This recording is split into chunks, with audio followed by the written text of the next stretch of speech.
situation. Let me introduce you to Mr. Jonathan. Mr. Jonathan has 18 years of experience in the field of environment, health, and safety. He has been associated with various industries, and for now, he is serving as a full time professor in the Modern College of Business and Sciences in Muscat, Oman. So before we start, Dr. Jonathan, sorry, I would like to put a few questions to you. I would like to understand what was the crisis situation like in Oman? How stringent were the rules for the industrial setup in Oman? In Oman, I mean, the Middle East, there were a lot of changes which were brought about in handling with the pandemic. Especially the government was very proactive, and it was framing policies and procedures in line with the recommendations made by the World Health Organization as well as the local government agencies. And everywhere else, apart in other part of the world, even in the Middle East, there was so much of effect on the economy, especially the industries, and people were also very careful about the moving outside very freely. So it's as usual as you can see in the rest of the other part of the world.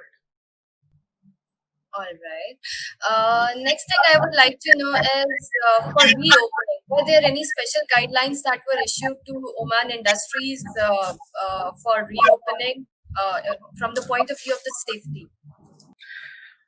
There were some specific guidelines on reopening after the lockdown.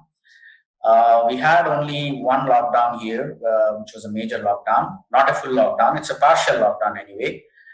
And time to time, depending on the number of cases that were reported every day in different parts of the cities and different parts of the country, the government was issuing regulations on working time. So there's no normal working time, regular working time, which is a plan, but this keeps on changing every week, keeping in view the number of cases. So that's how the government was planning. And I hope there was some reduction in the cases, and whenever there's a reduction in the cases, there was a relaxation in the working environment in industries. And most of the industries are not working to full capacity. Some of the sites were closed, especially here we see a lot of oil and gas companies. So some of the sites were totally closed because there was some positive cases. Right. So we had a tough time globally, right? And Right. we hope to recover from the economic as well as the crisis that we have faced in this time. Yeah, of So course. handing over the mic to you, Dr. Jonathan. So I would like you to start your presentation here. Thank you. Yeah. Right. Hi, welcome all. My name is Dr. Jonathan. I'm an assistant professor in Modern College of Business and Science. Today I'll be presenting for the ECRD EHS Summit, and I've been interested to speak about on strategic management of health and safety to overcome the pandemics, and we'll be specifically focusing on the coronavirus, which is a COVID-19 pandemic. So just before going into the actuals of the management of health and safety, I would like to just throw some light on the history of the pandemic. So as we all know that coronavirus, we call it as COVID-19, which has become so popular around the world, is a group of virus. It's a virus which we call as a novel coronavirus. So the exact name of the virus is SARS-CoV-2. There are so many groups of coronavirus, and the one that we are really suffering from right now is the strain which is COVID-2. And the major problem with this particular virus is it's really airborne, and it has got the ability to freely swim in the air. And because of that, it has got the potential to infect everyone whenever they are exposed to. So in that sense, this particular virus is becoming dangerous, and it has really affected millions of population around the world because of the way it's getting transmitted. So there's a brief about the virus itself. Now, looking into the history of pandemics, so I just want to have a look at the past. Are there any serious pandemics like the one that we are suffering from? So, well, in that case, we have a lot of pandemics that we can see from a long time, around 4 or 5 centuries back. But if you look at this, the history, the chart that shows the coronavirus is, of course, a serious pandemic currently. But when we compare with the previous past pandemics, the volume and the extent, it's not a very major or a significant one. The pandemic that we have really suffered in the past was a bubonic plague. It was somewhere in 1947, if I'm right, 1347, and it has really affected around 200 million population.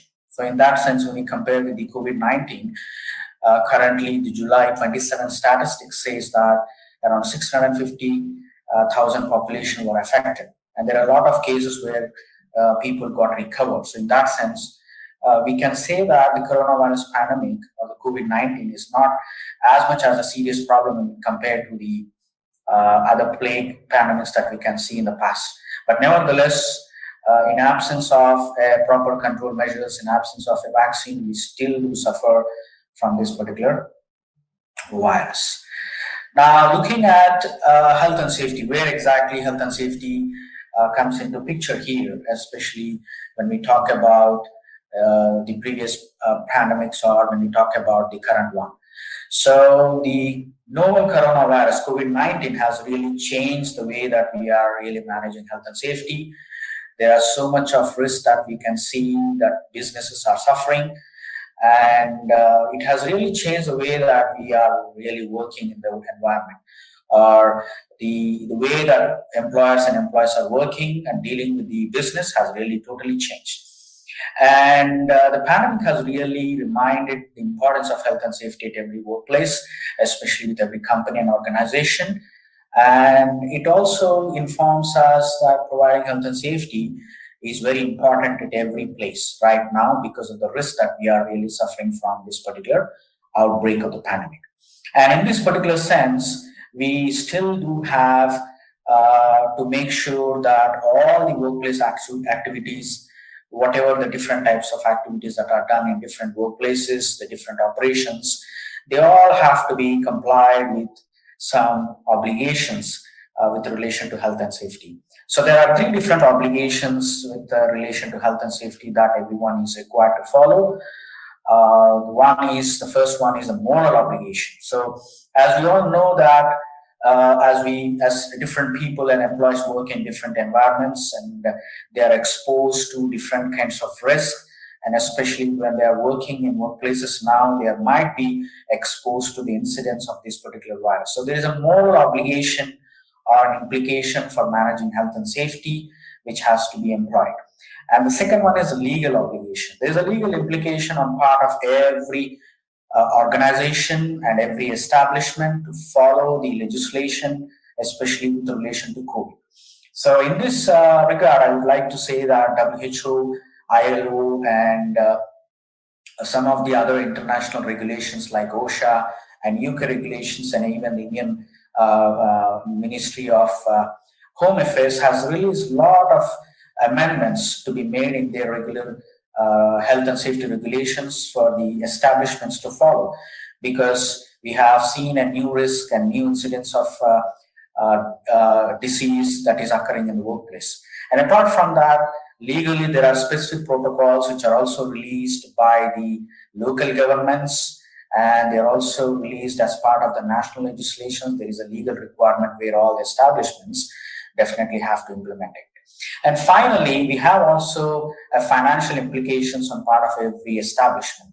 So this particular pandemic is going to cause a lot of cost to the company in terms of paying insurance and also the medical expenditure.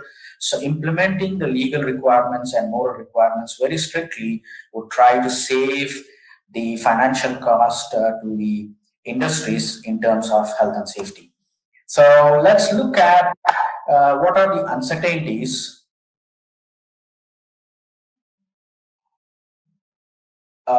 with relation to the business that we are really suffering from in general, and how this particular pandemic is affecting the business. So we'd like to throw some light on the uncertainties that we can see around the world in every part of the organization. We can see that most of the countries have gone into lockdown as a mechanism to arrest the spread of the virus. And because of this lockdown, so much of unemployment has been created. There's a big issue on unemployment. Then it has also caused a downgrade in the production whenever there is an unemployment. And when there is no production, definitely it would lead to an economy slowdown, and the demand for the products have come down. And if you look at some of the major industries that have been seriously hit, the aviation industry had a very huge hit.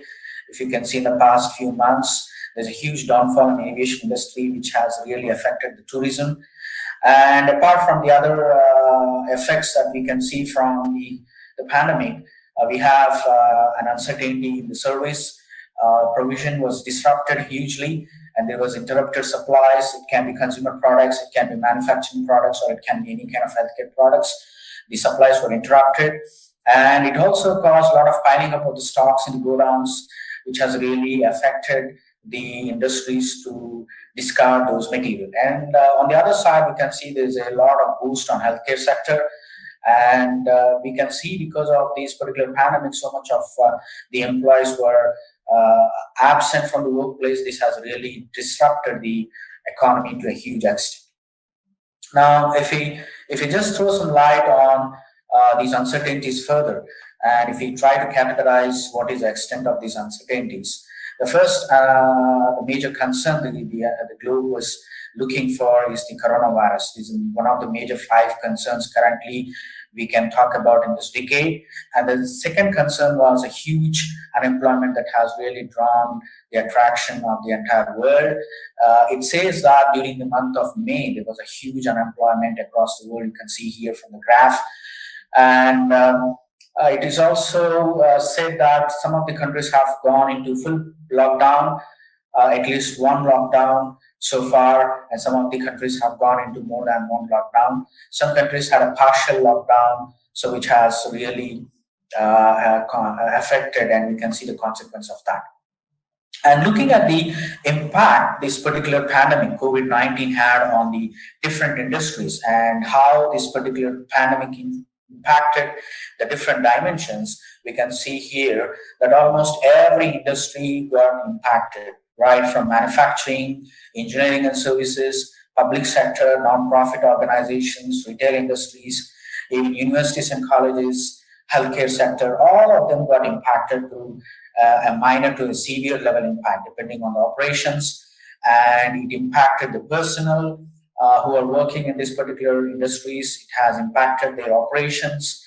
It has also affected the supply chain market globally, and indirectly it had a huge effect on the revenue that's generated by these industries.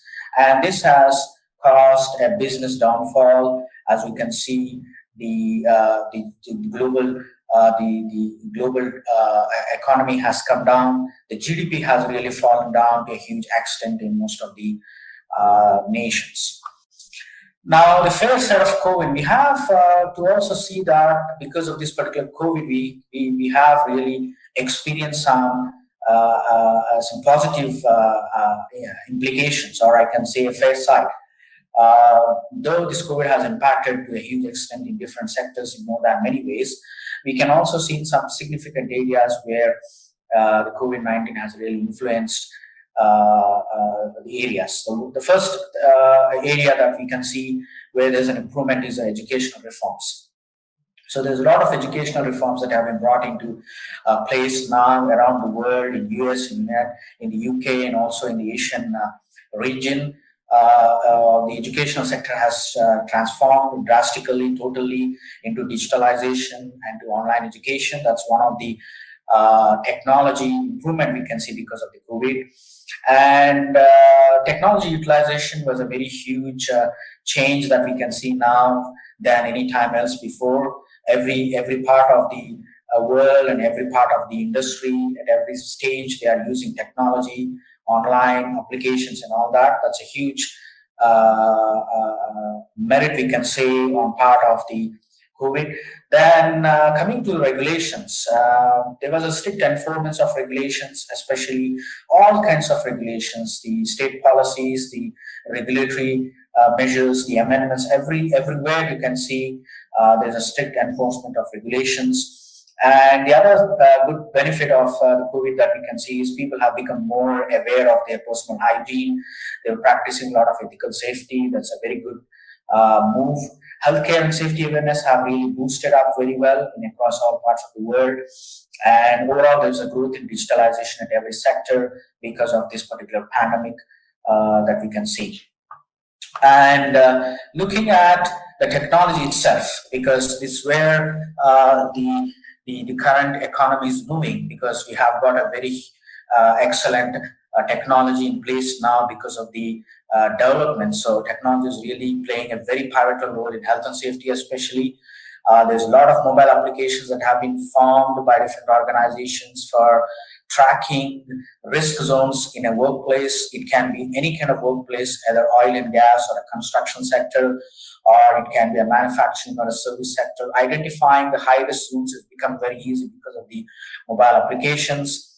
And physical and social distancing, there are also mechanisms and applications where we can easily find out whether people are really practicing the 2 meter required social distancing. So these have been installed in public transportation like buses, and even in the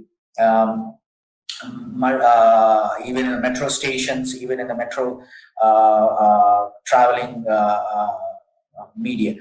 Then we also see CCTV camera systems have become more popular now. They are being installed at every workplace for inspection, especially whenever there is any activity that's being done to inspect remotely. The CCTV camera systems have become a very popular use now. And the other excellent example of a technology use that we can see in health and safety is all the trainings done by different institutions, and the meetings and the product reviews are all now under the online platform, as we can see. And in different industries, we have seen digital displays informing about the information, updates about the regulation. All kinds of communication are being done through digital displays. And apart from that, we also see there are a lot of apps and applications on reporting illness, especially emergency cases, and how to deal with hazards and risks. And health and safety compliance requirements are also being updated now through technology.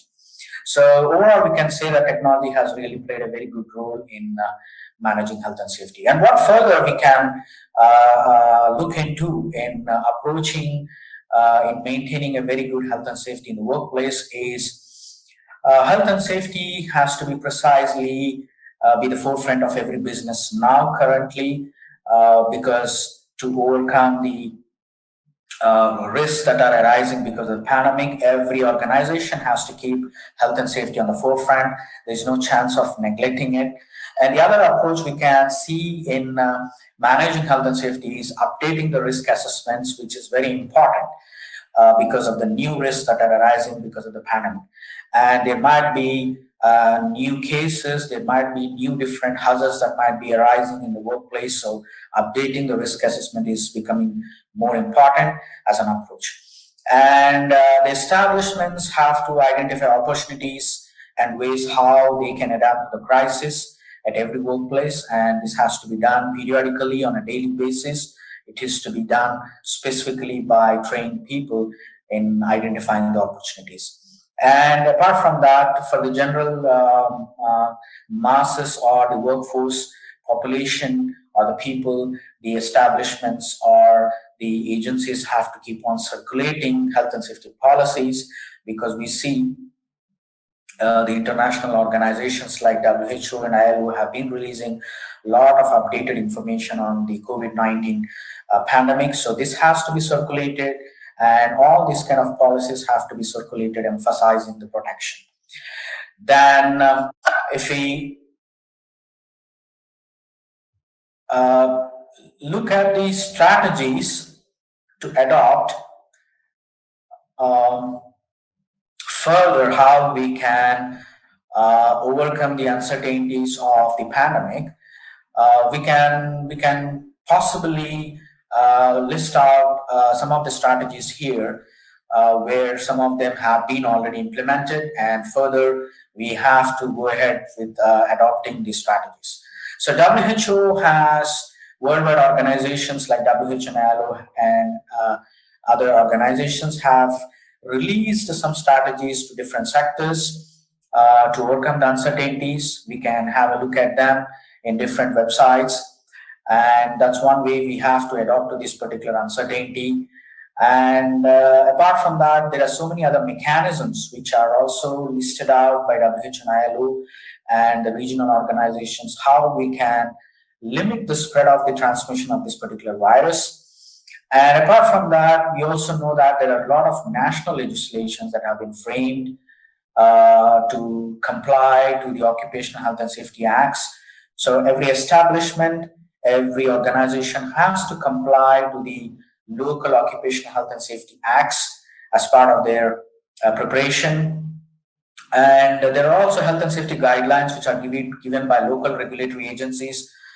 As we see in Middle East and as we see in GCC countries, we have a lot of regulatory agencies that have been released by the local government in terms of workplace safety. So those specifically have to be adopted as a strategy. And finally, we can also say that every nation and organization should adopt their own strategies depending on the risk. So as we see that every establishment have a different level of risk that they are exposed to. So depending on that, every establishment and organization has to independently develop their own strategies depending on the risk and the capacity and the vulnerability they are exposed to the specific threat. So these are some of the strategies which are in place already, but they have to be carried forward stringently so that we are trying to protect ourselves from the risk arising.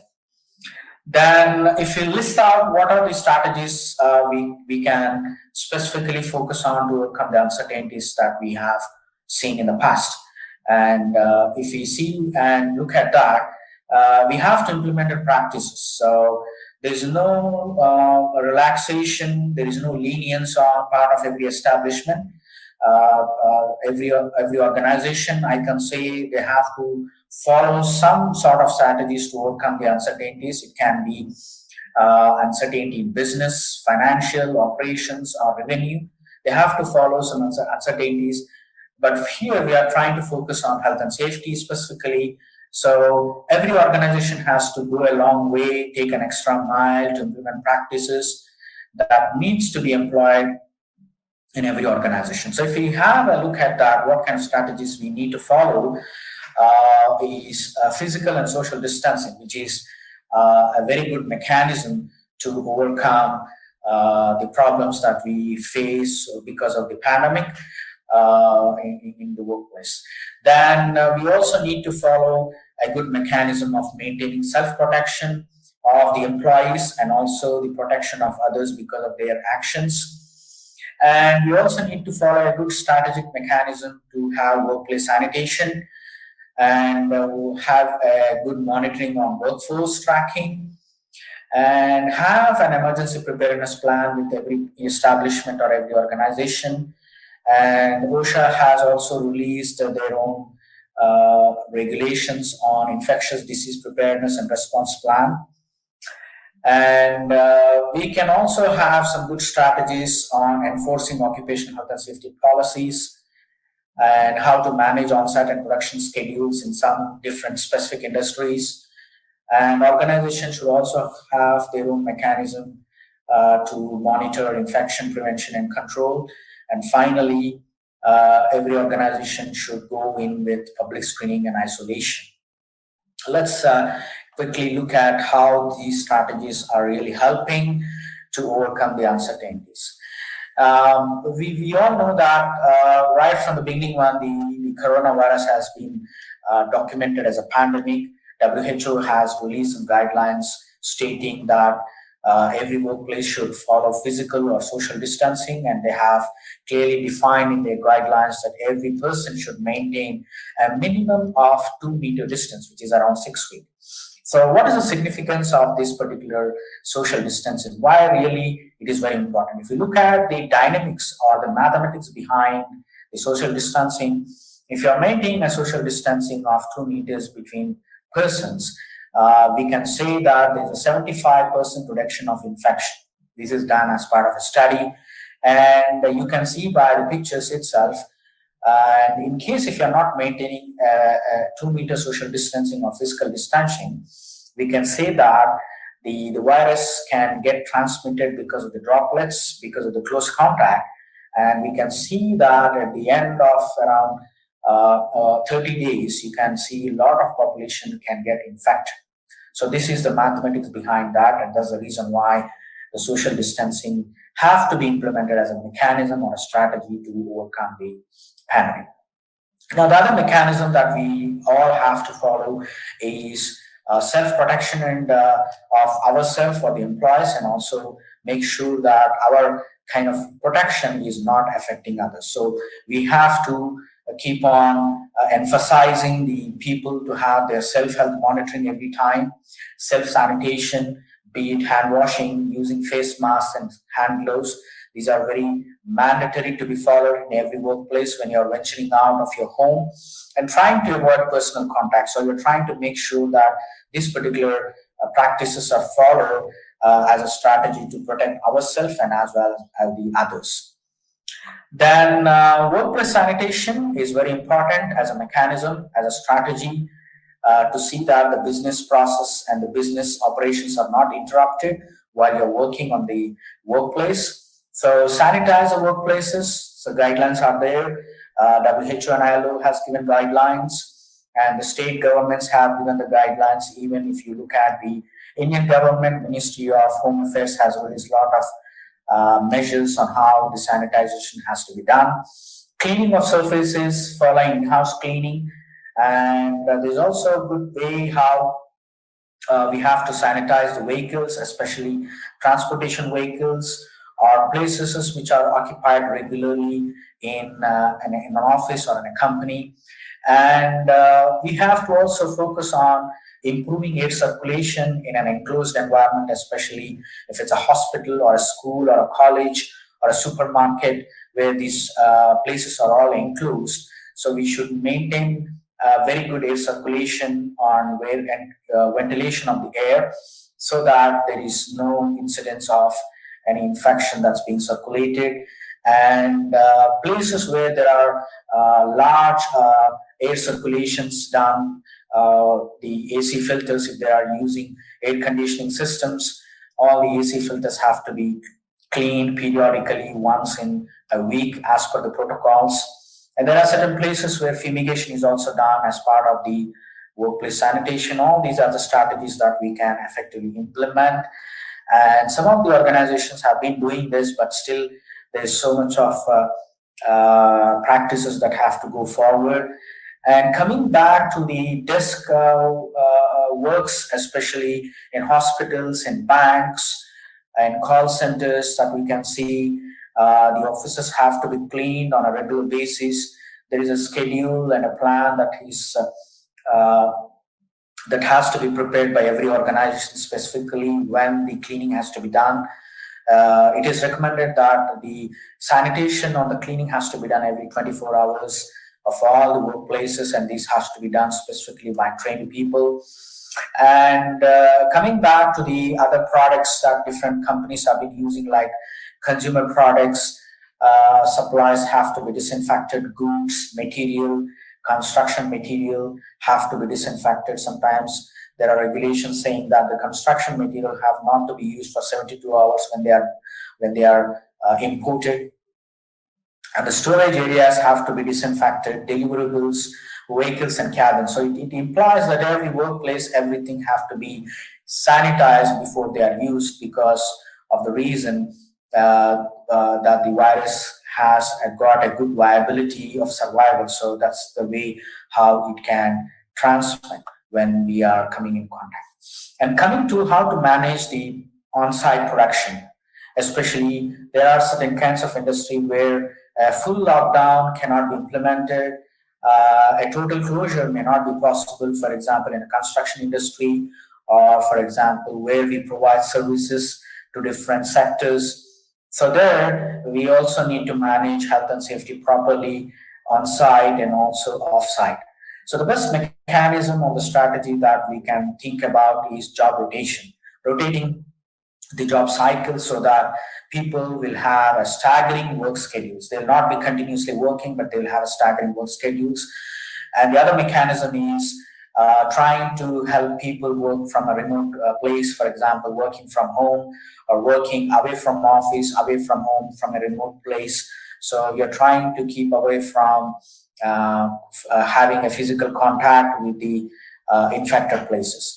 Then the other mechanism we can think about is postponing high risk tasks, which are causing a lot of high risk of infection. So you can postpone those tasks and reduce occupancy levels to 40 to 50%. This is again a recommendation by the legislation. Every government has released their occupancy levels. We can see hospitals, supermarkets, malls, and also in aviation there was an reduction in the occupancy levels. We can see that that has really impacted, that has really influenced the spread of the infection. So wherever there is an occupancy level reduced, there is a reduction in the number of the positive cases.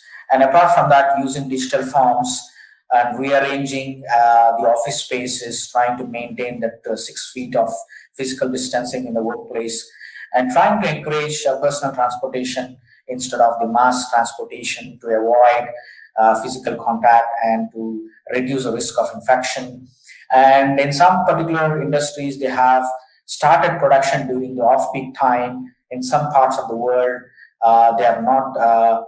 They have not taken the production in normal time. They have taken an off-peak time, especially in oil and gas, so that there's a less incidence of the infection or the spread.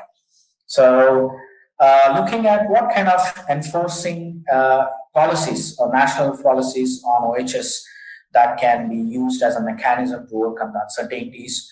The establishments or the organizations has to frame their own policies or have their own workplace policies on reporting illness, self-monitoring, and self-isolation apart from the national policies. Organizations should also think about providing more training and awareness to employees and also try to emphasize on occupational hygiene at entry and exit. So at the entry level and exit of the workers, so they have to implement good practices of occupational hygiene. And every organization might have or might plan to have a COVID marshals who should be specifically looking at the COVID implementation in the establishment or the workplace. And every establishment as a strategy should have their own isolation procedures and policies, quarantine procedures and policies, which works best as a strategy to overcome the pandemic infections.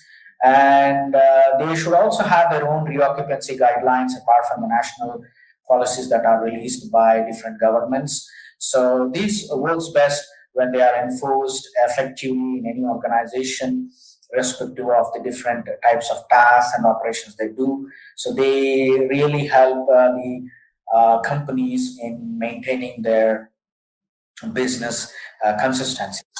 Now, looking at the workforce tracking, this is again a very serious concern with relation to the incidence of the infections that we can see.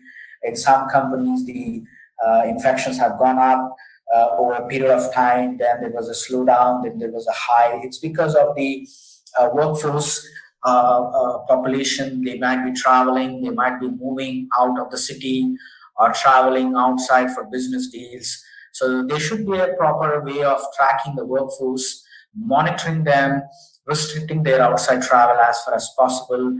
And whenever they are coming from outside, they have to report back to work. So establishment have to have their own procedures and policies. And the organizations and the workplaces, depending on the non-essential work, they can order for suspension of some of the non-essential work, which might really cause a high risk to the workforce. So these kind of strategies have to be adopted. specifically, and they have to be consistently taken forward. And coming back to the infection prevention and control, which is a very prime area in terms of how the establishments is planning to prevent infections further and what kind of mechanisms they have in place to control.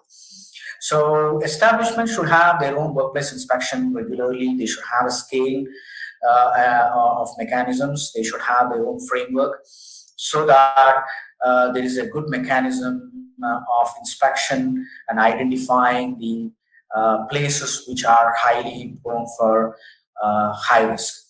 Then, apart from that, the establishment should also focus on providing more of awareness and training when there is a new policy or a regulation or a national framework that is released, so that has to be provided to all the workforce, and the workforce have to be informed about it. And emphasizing on entry and exit sanitation is very important, and it's a good mechanism to prevent the infection entering into the workplace.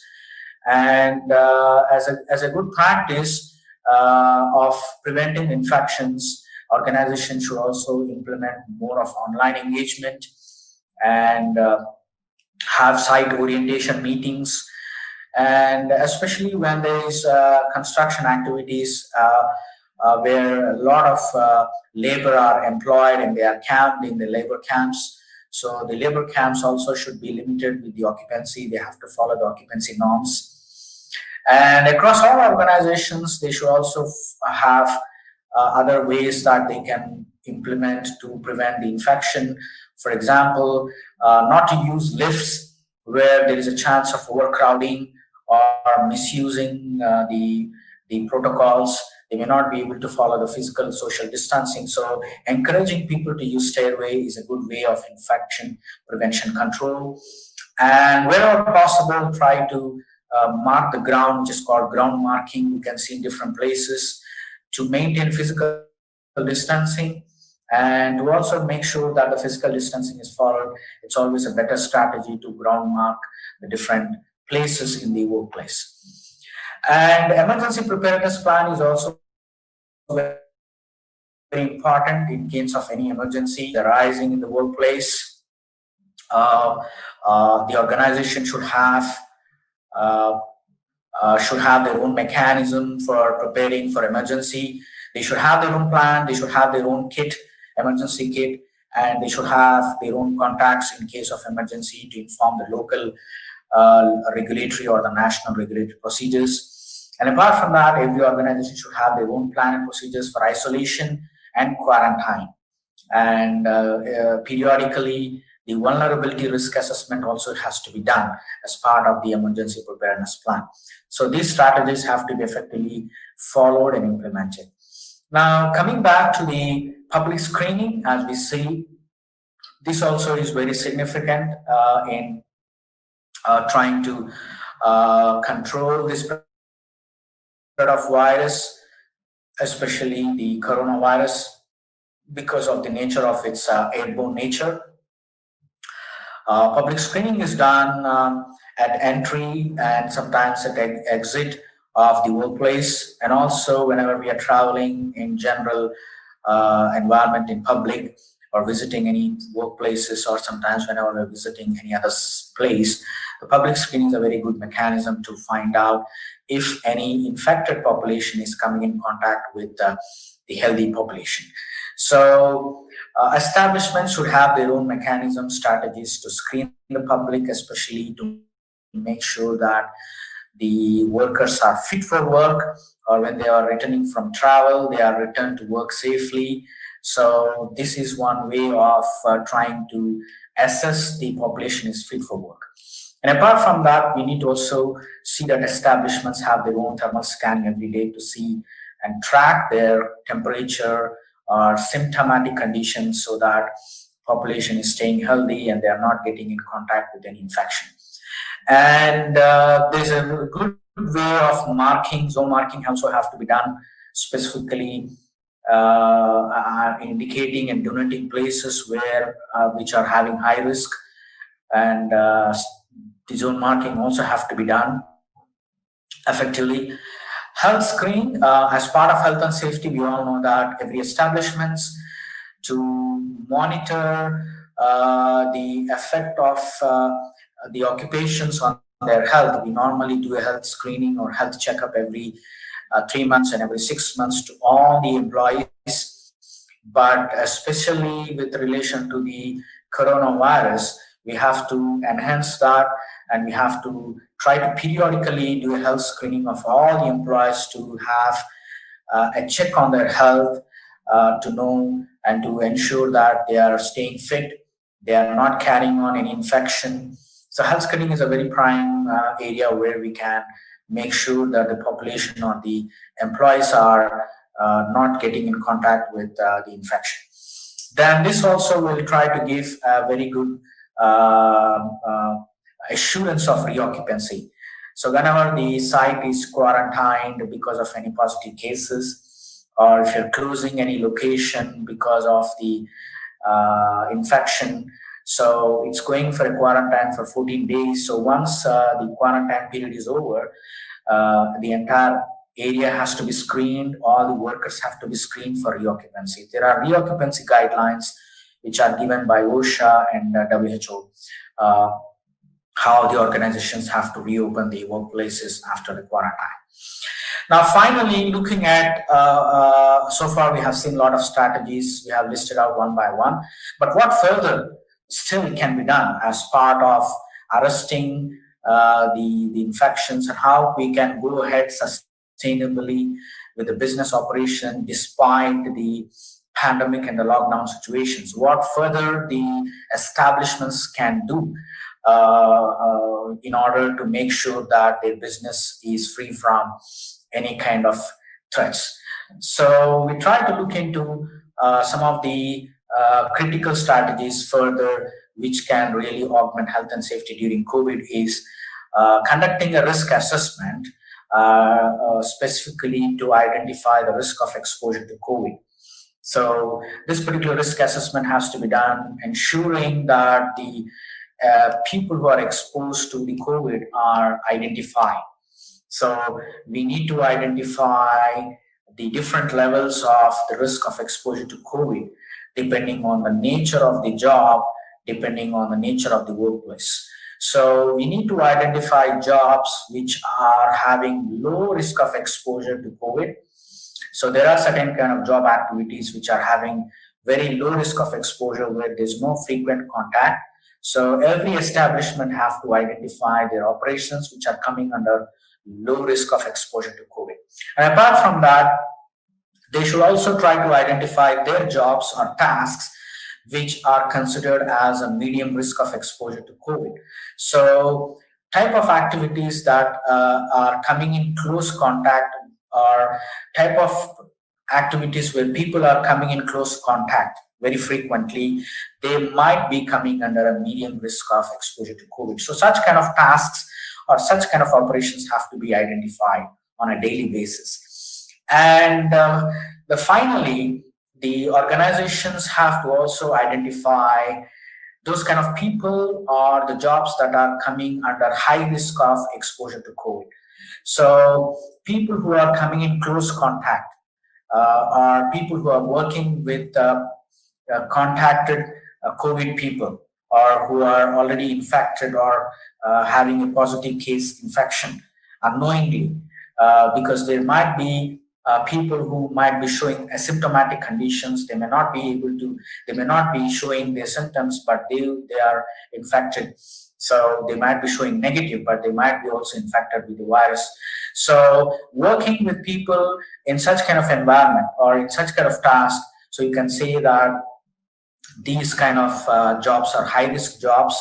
So the establishments have to identify such nature of jobs which are having high risk of exposure to COVID. So these have to be managed effectively, and every organization, depending on their level of risk, they have to implement more strict health and safety procedures or protocols. Apart from that, what further measures we can take with relation to health and safety is strictly enforcing employee and employer responsibilities. So it is recommended that every employee has to strictly have to do their own self-monitoring at home or maybe at workplace. They have to be responsible for their own health. They have to monitor their health condition periodically, looking at the symptoms of the COVID. Then the employer also has some good responsibilities further to implement or enhance health and safety is by providing safety induction from return to work. So whenever the employer has gone out or traveled outside, they have to be provided with return to work safety induction where the employee will be checked for health checkup, and he will also be given an induction about the responsibilities. And apart from that, the employer also has to follow periodically the state, national, international regulatory procedures, whatever they are released from time to time. And there should not be any relaxation, there should not be any kind of leverage on that. And it's also very much recommended to enforce or encourage the employee to follow the three-step mechanism where hand hygiene have to be encouraged and enforced very strictly. And the second mechanism is respiratory hygiene. Encourage compulsorily all employees to practice respiratory hygiene in the workplace whenever they are working, and also maintain physical distancing specifically and perfectly without any kind of leverage on that. So enforcing these three particular measures is very important as per the guidelines, and if we can further augment this very strictly in workplaces, we can try to minimize the spread of the virus and also the transmission. And apart from that, it's also a good practice to appoint one lead representative. We have seen in the past some organizations have recruited COVID marshals. So in places where there couldn't be a recruitment possible done, so we can recommend that the establishment should have one lead representative as part of the entire operations of the company. So this lead representative will be apart from the regular HSE personnel. So this lead representative would be specifically looking at the COVID-19 or the coronavirus protocols that have to be implemented, and all the other procedures with relation to the pandemic. Then finally, what is more required as a strategy to be implemented and a good way to carry on the message is post information regularly, periodically, to inform about the developments, inform about the changes in the workplace, and provide guidance, advice periodically to the workforce, to all the employees. From time to time, which should always be done. And posting of information should be done through different mechanisms. Maybe they can send digital messages, online messages, emails, emphasizing the protection, reminding the employee to enforce or implement their own procedures. So posting of information is very important. In absence of information, the employees may not be knowing what they have to do.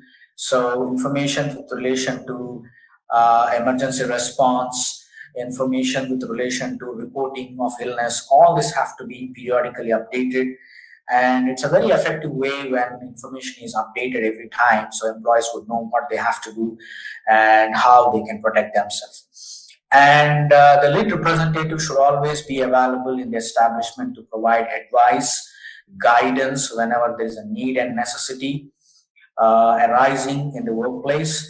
And the advice should be again given in different mechanisms, in different platforms. Advice should be given through online, advice should be given through different mechanisms like conducting meetings every day. So this is the way that we can carry on a positive message to all the employees, so which can really show that the management is really concerned about the health and safety of the employees in the workplace. So thank you all for listening to my presentation. which we have looked at the different strategies that we can adopt to overcome the different uncertainties in the business, and what further we can do to enhance the health and safety, especially in the workplace. We have looked into a few points. So, thank you all for listening to my presentation. Thank you. Thank you, Dr. Jonathan. It was a great session, very concise, very crisp. Thanks a lot for this good session. Dr. Jonathan, as you said, workforce tracking is important, risk assessment is important. I would like to understand how is the workforce tracking is being done in the industries there. Like you said, there are COVID marshals, they're monitoring the workforces. So I would like to understand how this process is being followed there in the industries. Now, here in the different industries, whenever an employee is traveling outside, we have different governance here. Like we have different states in India, we have different governance here. So when a worker is traveling from one government to the other government, there's a checkpost. Now, if he is required to cross that particular checkpost, he has to produce a travel certificate of business, which is issued by the company. So this will be required by the police, and there is again a screening done at the checkpost. While he leaves the checkpost and while he comes back, if he gets contacted with any kind of infection, so he will be again isolated and put in quarantine. Now, after return from the travel to a different government, if he's returning back to his workplace, there is a self-help declaration, which there's a form they have to fill in, and they will be again going for a small health checkup for temperature and a blood test. So this is how the workforce tracking is done. And during lockdown, whenever there is a partial lockdown, people are not allowed to travel to other government, irrespective of the business. So a lockdown ensures that you're traveling within the government and you're not allowed to travel to the other government. So that's how the workforce tracking is done, to see that the population is not transmitting the infection from one place to the other place. And apart from that, this is the police regulation. So here we have everything under the control of the police. So police has given the regulations and this particular lockdown rules. And apart from that, every company has brought their own health tracking procedures. So if a person is traveling, so he has to inform or indicate how much time he will be traveling or for what purpose if he's traveling outside the government. Right, sir. Right, sir. Thank you so much for such an informative session. It was great to have you on the board.